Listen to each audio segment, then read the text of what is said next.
Welcome back to Software Wizardry. Today, I'll show you how to create images quickly using VideoGen AI. Let's get started. Step 1. Open your browser and go to the link in the description. Next, click on Get Started. It's free. Then, click on Continue with Google to create an account. Step 2. Create images with AI. Start by clicking on AI Artist. Enter keywords to generate your image. For example, a lot of cats.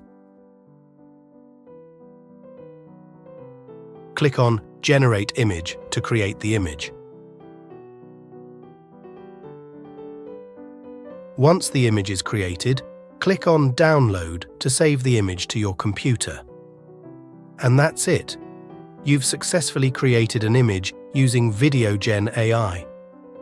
If you found this tutorial helpful, don't forget to like, share and subscribe to Software Wizardry for more tech tutorials. Thanks for watching.